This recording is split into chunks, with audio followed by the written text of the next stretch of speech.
Oh, what a beautiful Friday morning.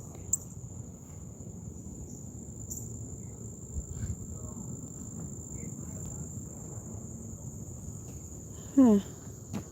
So, title of this video is The Reason He Blocked Me is Because He Knows I Will Just Show Up. That's a quote from Misunderstood. And when she said that, I'm like, what? How delusional is that, Misunderstood? The man blocked you because he doesn't want to be bothered. That sounds so stalkerish. That's exactly what a stalker would say and think. Somebody blocks you. Somebody says, leave me alone. Don't contact me anymore. And your thought process is, well, he's only blocking me and saying don't contact him anymore. It's because he really wants me to show up at his house. No, Misunderstood. That's not it. That's a very flawed thought process you got going on there.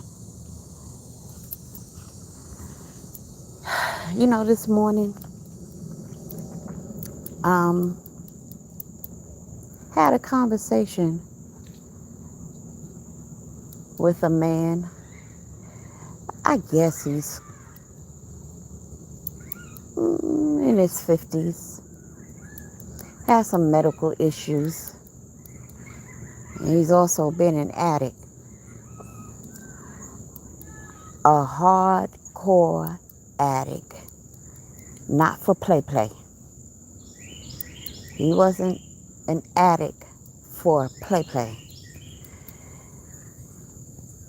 And we had a conversation this morning.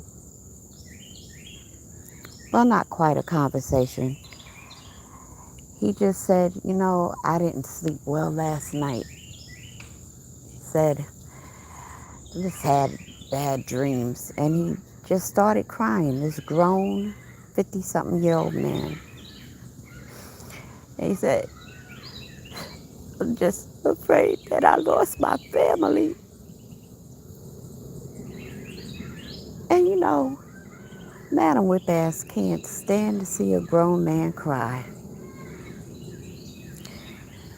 But this dude has been using, look, if you ask him what is his drug of choice, or what was his drug of choice, I guess he's been sober for about 3 weeks. He'll tell you everything. Without going into details, he's just done some serious, horrific shit to his family. And they are so done. Done. Done. Done. And it's very sad and unfortunate that now he's shedding tears for the love of his family. When he was out there getting high, the love of his family never crossed his mind. Only thing that kept crossing his mind for many years was, how can I get high next? But to see this man who has been sober for about 3 weeks now, big man, just break down and cry because now that he's been sober, reality has set in. He's not in the best of health. His wife don't want him no more. And he pretty much don't have no place to go.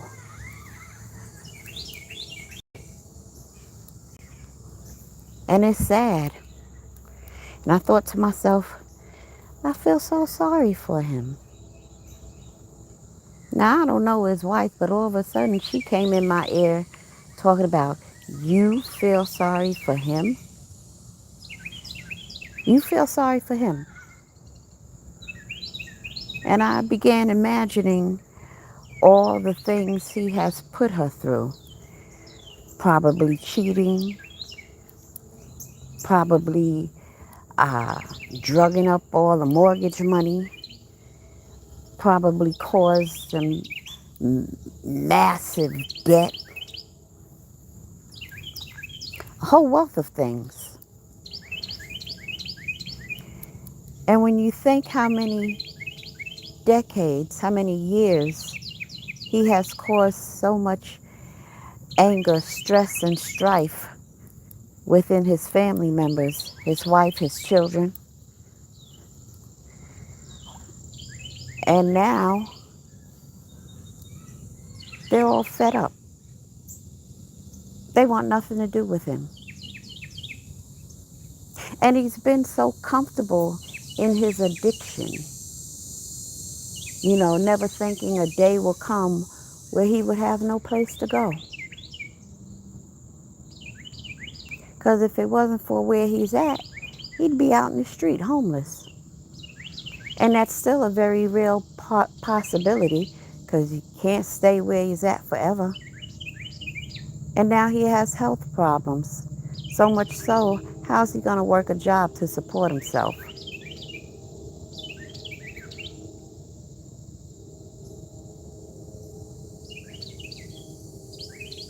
My dear, I think this gentleman has hit his rock bottom. When you hit your rock bottom, there's no place else to go but up. And you know what I say? I say, well, thank God his rock bottom is homelessness.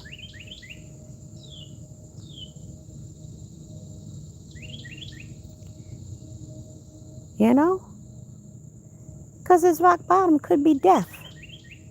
He can come back from homelessness, but he can't come back from death.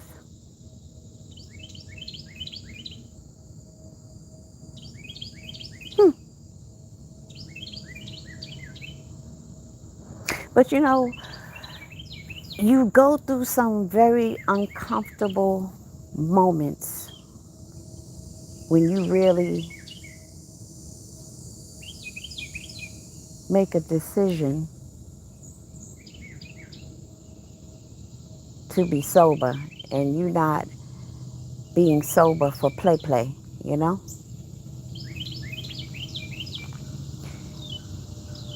You're so used to being an addict and doing addict shit. And now you're trying to be sober, and it's hard not to do addict shit because you still got that stinking thinking going on. It's a real difficult adjustment.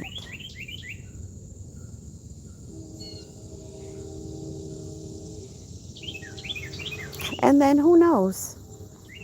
He might really get sober and be done with the drugs for good. Perhaps he might move back home with his family. And they might not really like him at all being sober. Because what you don't understand is that there is your high self, your addicted self, and there's your sober self. If you've been drugging for 20 years, you've lost your sober self, your authentic self. That person is long buried. Not gone, but buried. And buried deep inside your soul. And when somebody's in a relationship with you, being an addict, or with this gentleman being an addict for 30 years, they know addict Mike. They don't know sober Mike. They forgot who sober Mike was. And when Addict Mike decides to kick his addiction to the curb and live a sober life, well, your children, as long as they've known you, you've been addict daddy. Who the fuck is sober daddy? They don't know that nigga. But now sober daddy's home. Sober daddy is trying to provide structure in their lives. Sober daddy is trying to be a daddy. And these kids are like, we want addict daddy back. Why? Because addict daddy let us do whatever we wanted to do. You know, kids don't like structure, don't like authority. They want to do what they want to do. And addict daddy was a perfect daddy. But now they can't stand sober daddy. And his wife will probably be like, who is this nigga?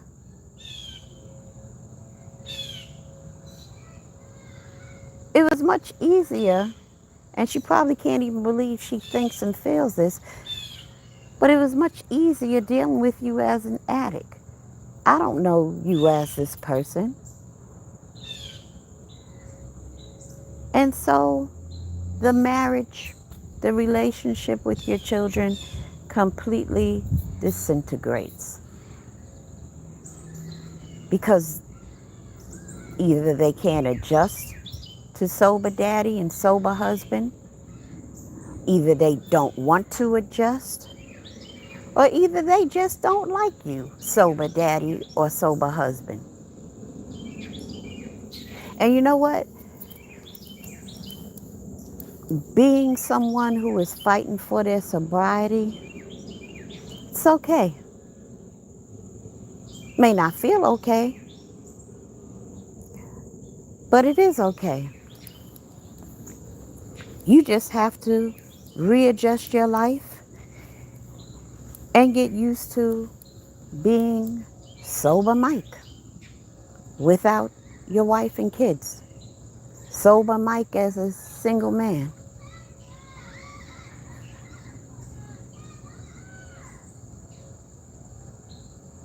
It's a pretty hard adjustment. But it has to be done. I mean, you know, Mike chose his addiction card and played it until he crapped out. Nobody's fault but his own. And most likely, he's been getting high all these decades because he's been burying a lot of shit besides his authentic self.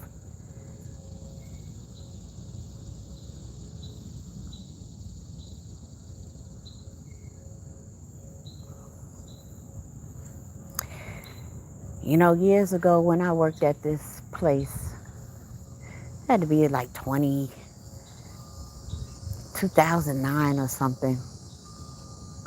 I remember I was running a group, and this guy, addicted to crack for a couple of decades. And he finally was tired of it, been in and out of jail, just got out of a 6-year stint in prison. And the groups were pertaining to your childhood, what your childhood was like, what your family structure was like, you know? And so when you start going back to your childhood, for most people, they digging up some serious shit. You know, some addicts are addicts because their parents or one of their parents was an addict. And living with an addict parent, when they were drunk, they became abusive. And when they were sober, they was sweet as pie. And the abuse that they suffered was horrible as a child. And to medicate all that pain not having any concept of therapy. You know, you getting high to medicate all that shit, to numb it so you don't feel it. Well, one guy had been holding a secret for a good 25 years or so.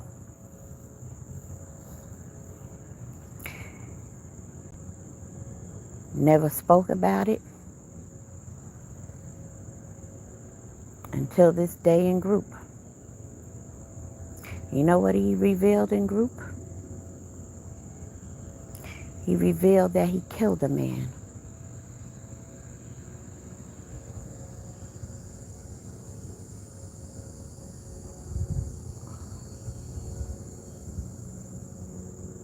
He revealed that he killed a man through sobbing tears.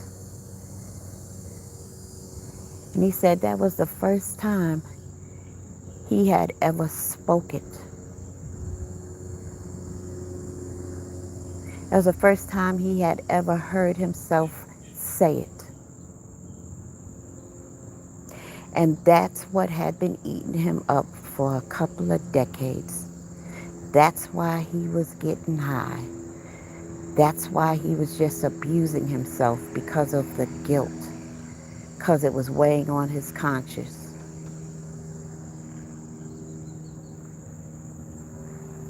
And he said he was ready to deal with the consequences of what he had done.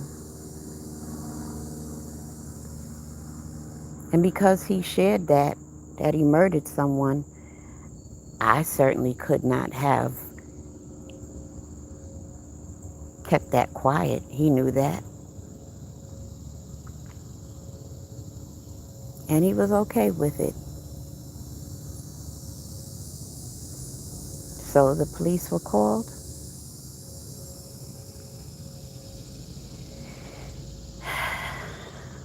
They actually let him complete the program, you know.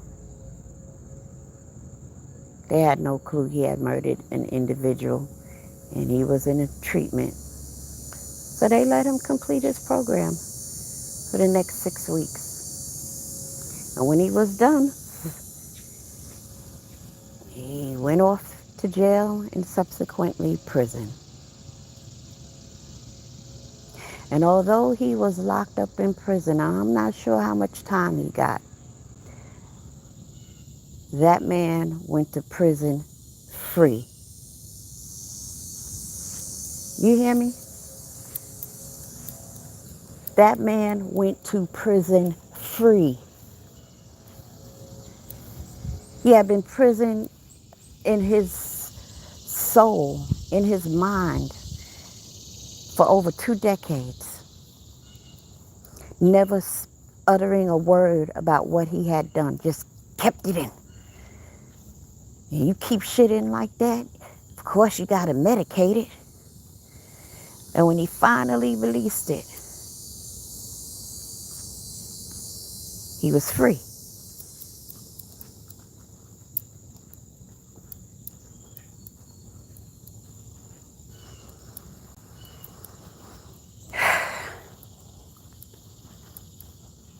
Misunderstood reminds me of a hamster in that little wheel. I used to have hamsters when I was a kid. They used to have babies and all types of shit. I used to have a wheel sitting in their cage.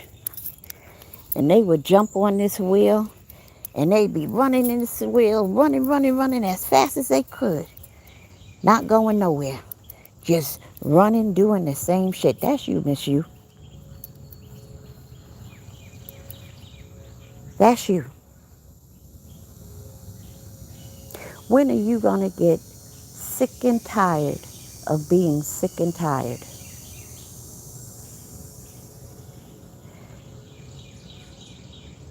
And will you get there before you drop dead?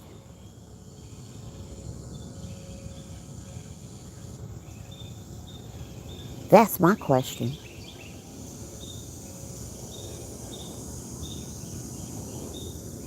I heard you say, you go from one relationship to another relationship because you don't like to be alone. Misunderstood. If you don't like to be alone with you, what makes you think somebody else should want to be alone with you?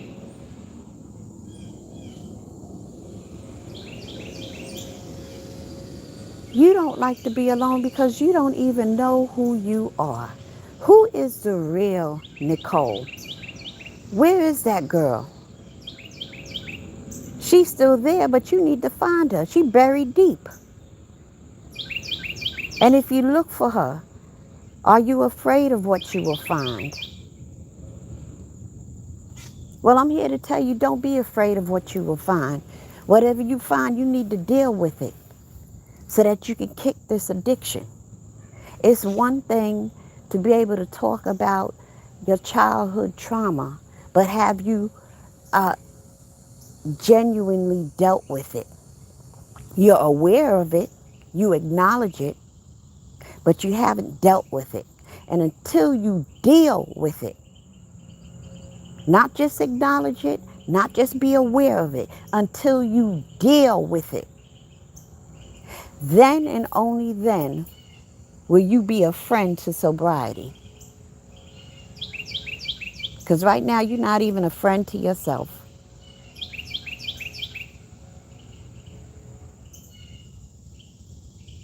Have you looked at that video with you showing up at Don Cato's house? Woman, you look like shit on a stick. And that's not roasting. That's the absolute truth. You look like death warmed over. Eyes black and sunken in. A hot fucking mess.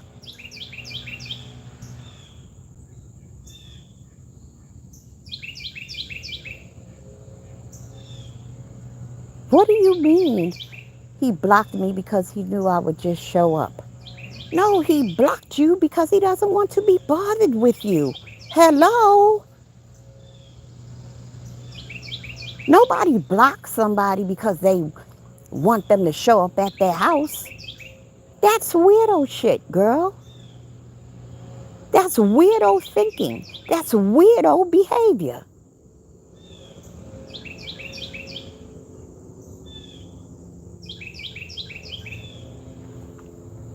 When you gonna get it together?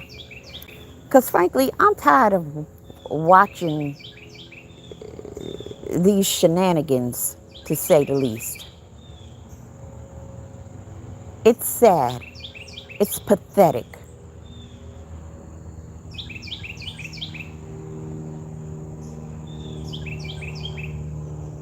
Your addiction is not only drugs, but it's attention and sex. You got a whole lot of shit going on with you.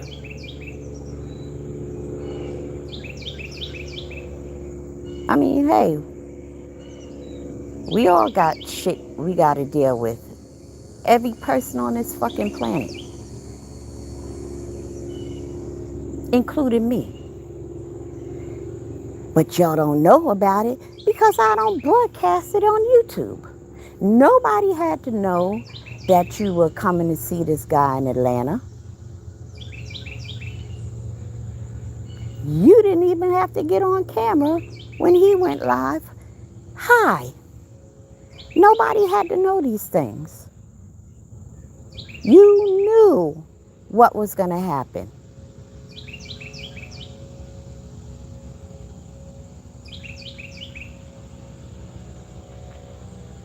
But that's what you want.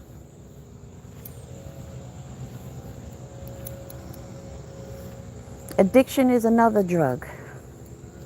Sex is another drug. Well, let's deal with one addiction at a time. Let's conquer one at a time. Okay? Let's first get rid of the drugs. Let's try to kick that habit, that addiction first. Put things in order. And then I think next in line should be the sex addiction. But those two things can be worked with sort of like hand in hand. I'm not going to worry about the attention seeking while you're working on those two things. If, you know, fuck it, you working on those two things and you seek to garner attention for it, fine. But once you get a handle on those two addictions, then you can deal with the attention.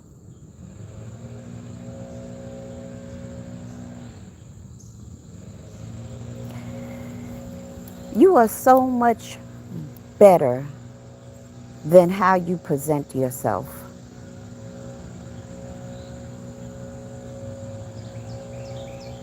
You are worth it.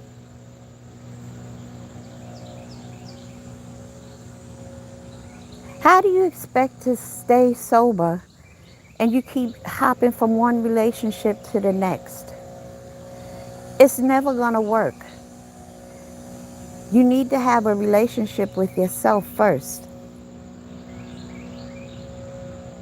Get to know Nicole, the Nicole that's been buried for at least 2 decades. You need to go find that chick, dig her up, reintroduce yourself, and become one. Because right now you're scattered all over the fucking place. You need to have a relationship with Nicole. You need to fall in love with Nicole. You need to make mad, passionate love to Nicole. You.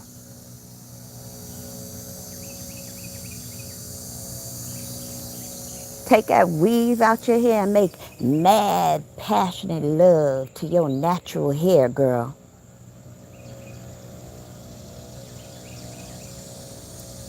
Make mad, passionate love to your own body. I ain't talking about masturbation. I'm just talking about self-care.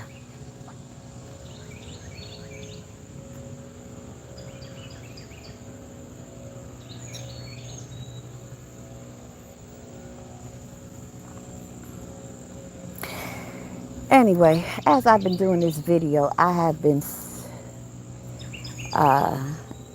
assessing my yard. I'm going to do some work today.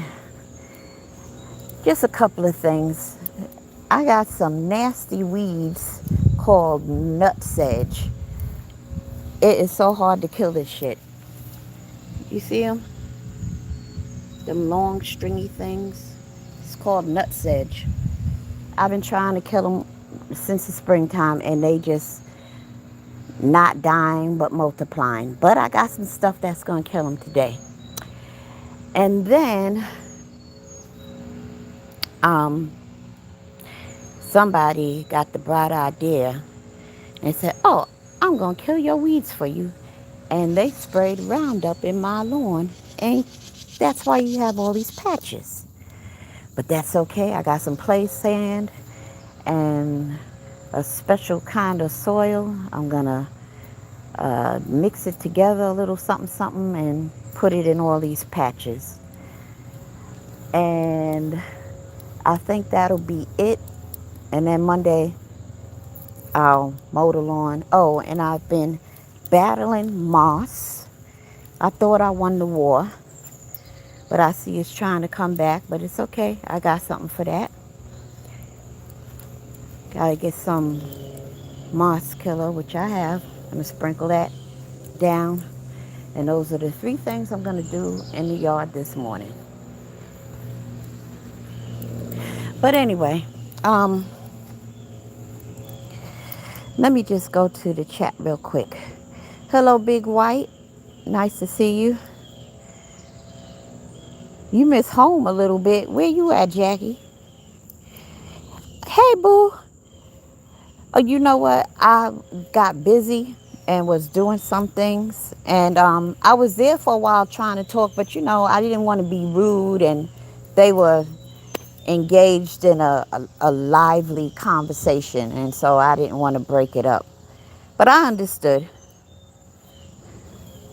It's good. No problem. I'll come back again.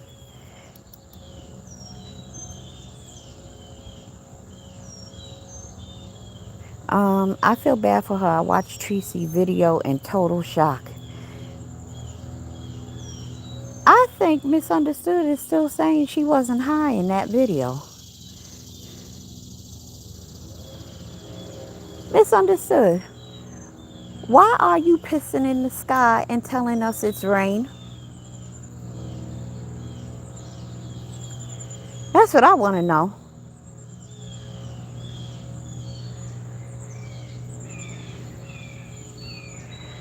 When she tried to go live sober, when she first got to Atlanta, 3 hours later, was out of her mind. Yes, she is, Lee. How are you, Lee? Addiction is just horrible. You think the guy put something in that orange juice? I don't think he put anything in it that she didn't ask for. You know? I don't think he put anything in that orange juice that she did not ask for. Now people were saying she was on crack or coke. I don't know. I think she was on some sort of pills like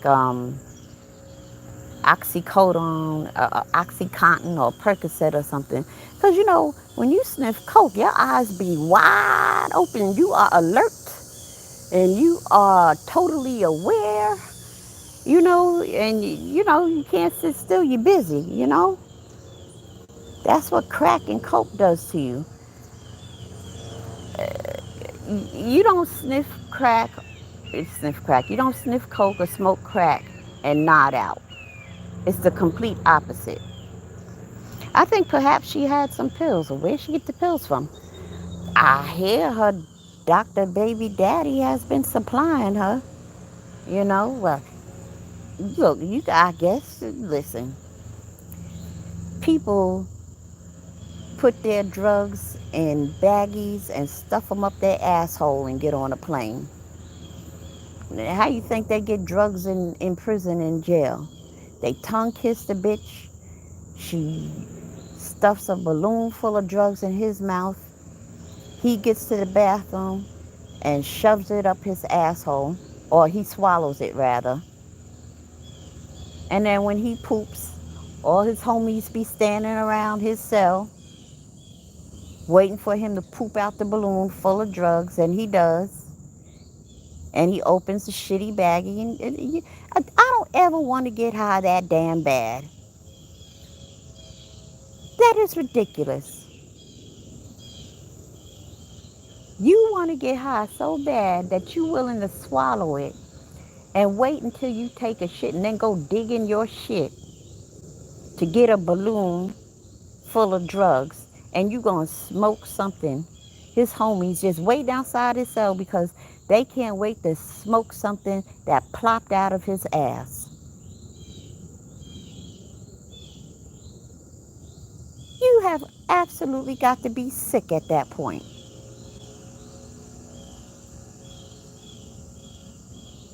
The day you need to get high that bad, that should be your rock bottom, if anything. But no. Uh, uh.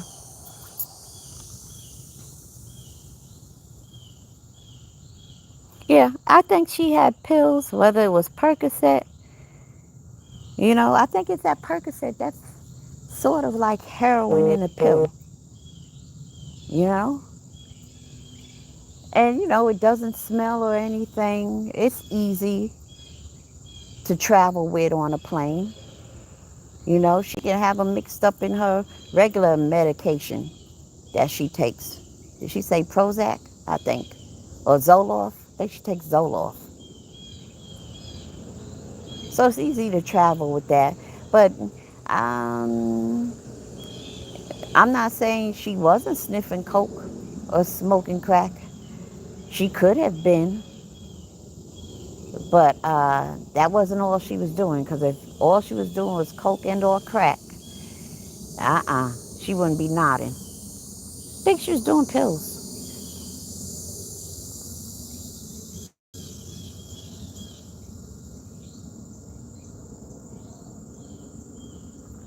You know?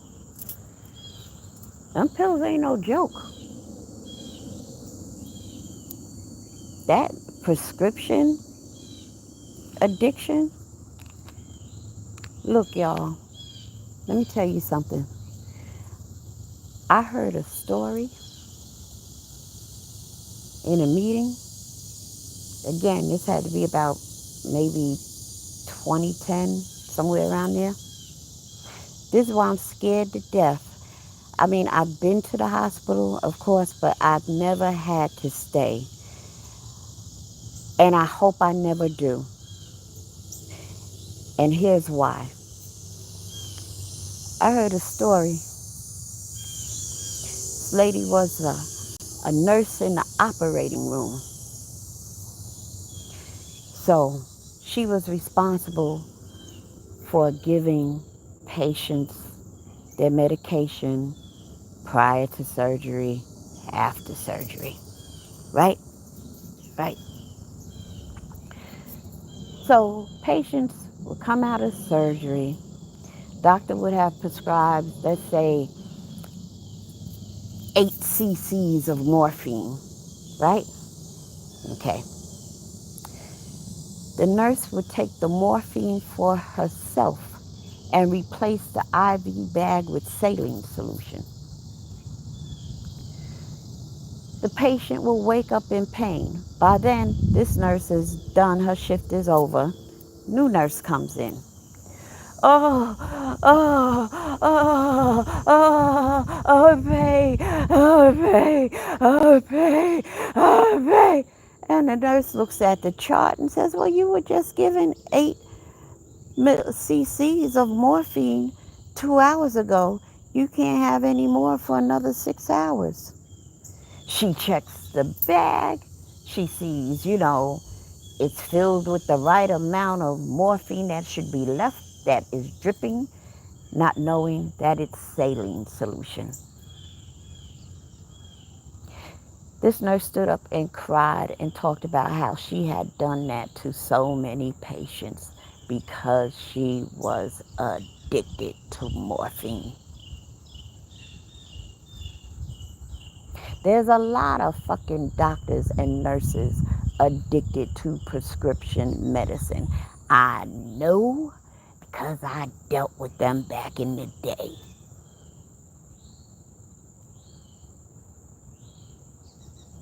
That was my job at the time. They would get caught forging prescriptions, or they would get caught being high on the job.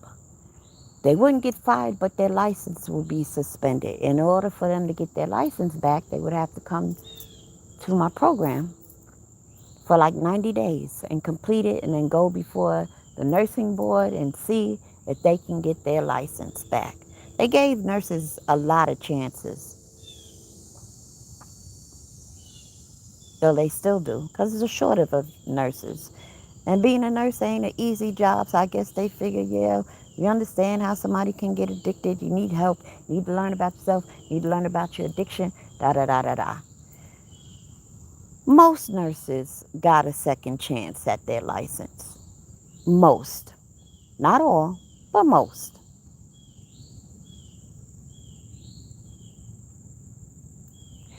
And because of that, I am completely jaded. I promise you, if I ever have to have a stay in the hospital, I will be interviewing that nurse. Bitch, are you on drugs? Not that I expect her to tell me, but to have a patient look you dead in the eyes and say, bitch, are you on drugs? If she is on drugs, she'll be rattled enough that I will be able to determine whether she is or not. And if I sense that this bitch is on drugs, they're going to have to get me another nurse. I don't trust them bitches. They crazy. That shit crazy.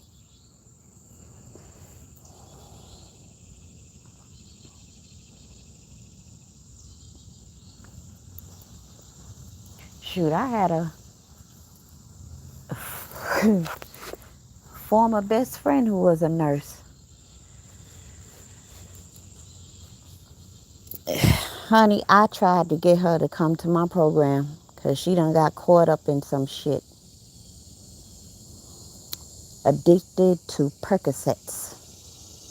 She working in a hospital. Drugs be missing. So let's say you got 4 nurses on first shift. Well, usually it's like 7A to 7P and 7P to 7A. So it's 2 shifts. So let's say you got 4 nurses or 6 nurses on your floor for the day shift and say 4 nurses at night for the night shift. So the powers that be in the hospital started playing musical drugs with the nurses. So they put the drugs on one shift. And you know nurses work 3 12-hour shifts, 3 days, right? A week. So they determined, all right, so we got nurse A, B, and C, D, E, F, and G on Mondays, and nurse H, I, J, K, L on Monday's night shift. No drugs are missing on Mondays. Okay, it's Tuesday. We got nurse A and B and C and D, but we have nurse X and Z because they've been off. They working Tuesday. Drugs are missing on Tuesday. Who was new to the shift? Nurse X and Z. Okay, let's go Wednesday. You got nurse X, nurse A, B, and C, and nurse N. They on the shift. No drugs missing. Well, go to night shift. Nurse Z is working along with nurse HIJ. No drugs are missing. They say, okay, go to the next day. It's nurse XZ, RST. They working. Drugs missing. So every time nurse X and Z work together, drugs are missing.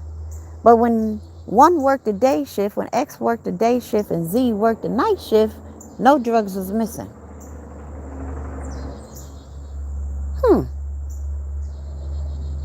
Well, they go on through the process and they find out that more often than not, once in a blue moon, they'll have a day when no drugs are missing. But every time drugs are missing, it's nurse Z on the shift. Well, my friend was nurse Z. So they fired her. So she goes to New Jersey, a different state, gets a nursing job, because Jersey don't know what happened in New York. She gets busted forging a patient's and a doctor's signature on a prescription and takes it to the pharmacy. The pharmacist do the doctor. There you go. Why she never got arrested, I don't know. But she didn't. But she had her license suspended, and all she had to do was complete a 90-day program, and she wouldn't even do that. Thus, resulting in her losing her license. I could not believe how careless she was about her license, because I remember her. It took her at least 10 years to become a registered nurse. With the schooling she had to go through, some, taking off a year here because, just having to drop out of class because she had no one to watch her daughter. Just, having issues, but still staying steadfast and getting her degree. And then having to study for a nursing board to be a registered nurse. I just remember the sacrifices and the struggle she had. Some maybe a semester she couldn't go because she didn't have the money to pay for it. I just remember the struggle. She worked really hard, and for her to just have this addiction and just not give a shit after all of that, it just baffled me. She looked like shit on a stick too.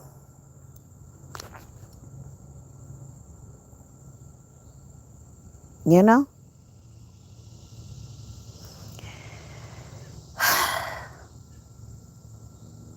Anyway, let me get off this live and start my yard work before it gets super duper hot. It is my birthday weekend, and I'm going to get into some things. And let me not say that, but I'm going to get into some things and have a good time. All right? But thank you all for tuning in. I know y'all come when I'm really, really, really talking about something, and I appreciate it. Thank you, Jackie. My birthday is Monday. And you know what? A couple of videos ago, I think it was, what was the video? What did I talk about? It wasn't the video at the pool. It was a video I made 10 days ago. At the end of the video, I gave y'all a number to play. I told you my mama gave me a number in a dream. It was 1500. Any of y'all live in Georgia? Did y'all play 1500 last night? Because that shit came out in a combination. I didn't catch it. Hey, Lee G. Thank you. It came out last night, 5001. I said, ain't that a kick in the head? I didn't even think about playing it. Let me tell you something. Whenever I go live and you hear me say my mama came to me in a dream and gave me a number and I give it to you, you better play it. Because they come out.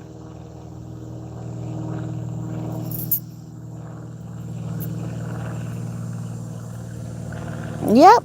You should have told your grandma. She probably would have caught it last night.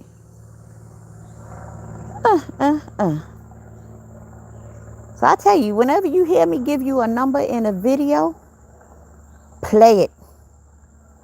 Here, I'm going to give you some lottery numbers for the mega billions. You ready? 16, 32, 9, 48, and tree. That's the 5 numbers. The Powerball number is going to be 12. All right? Now you 10 people, write those numbers down. I don't remember what I said. 16, something, something. I know the Powerball is 12. I'll go back and listen to it myself. Y'all make sure y'all play it, okay?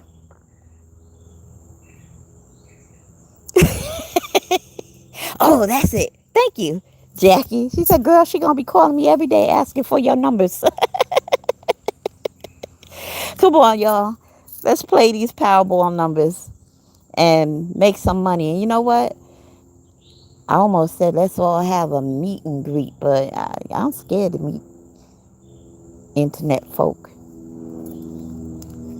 I would like to meet you. Before I knew how YouTube really was, I'd be gung-ho to meet people, But I've had some experiences and I've seen some things. And I'd be like, nah, You don't want to meet YouTube people.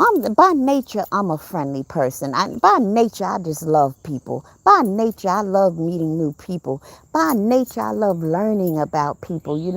Where you come from, how'd you live, what was your life like? What's your life like now? How you doing? You doing good? That's just me by nature. But I can't be my natural, authentic self on YouTube, and um, I think it's disheartening, frankly.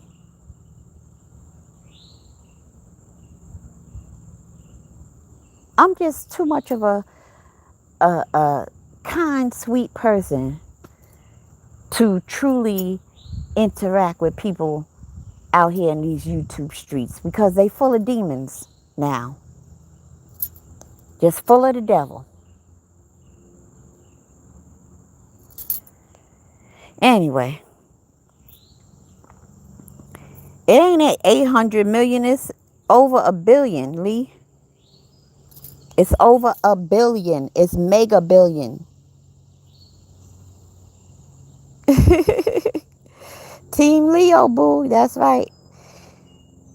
Thank you. Eh, it ain't beautiful yet. The front yard is. I like the front yard. I'll show you the front yard. I'm pleased with the front yard. I'm not so much pleased with the back yet. I just love this. This is a crepe myrtle, and it's called Dynamite. You see how red it is? You see that deep red? I don't know if the camera picks it up well. See? It's a crepe myrtle called Dynamite. There's another one over there. But I've been battling insects, which reminds me another thing I got to do is spray that. That's why that doesn't look like that. Because it should look like that. But because the bug's been feeding on it, it looks like that. And then, this is Vera. It's a Japanese maple. I call it Vera. I named it after my mother. Planted it in the memory of my mom. So this is Vera. Vera just shows out every year. And Vera needs to be cut back. Because she just going crazy. And it just changes so many colors throughout the season. And in the fall, it gets really beautiful in color.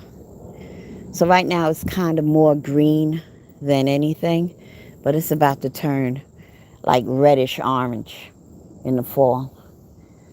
This thing is huge and massive. Yeah. So yeah, I just come out here and I admire this crepe myrtle. It has never looked this good. I think I planted this like in 2013 or something. I mean, it would bud a little something, but it never looked this glorious. I don't know what I did to make it look this good. I wish I knew what I did because I'd keep on doing it. But I've never seen this many blooms on it. And it's always been red, but the red looks so much richer this year. It's amazing. Love this. I had a tree here that I paid a lot of money to get cut down last summer. Then I had to pay an extra $150 for them to grind the stump. And so I think I'm just going to let the grass grow back over it. So another project I got to do. Most of this is mulch. I got to kill the weeds out of that flower bed. I'm going to put some of this mulch in that flower bed over there. Dump the rest in the woods. And then I got to treat this top, dress it with sand and soil and fertilizer. And just wait for the Bermuda grass to grow back over it. So yeah, I got a lot of stuff to do, and I just do a little at a time. I actually should go swimming. I went Wednesday and I did 20 laps in under an hour. That's pretty good. And I said I was going to do the mountain today. And you know what? I might not do anything at all. Why should I? All right. So I'm shutting it down. Everybody, go play these numbers and let's see what happens, okay? All right.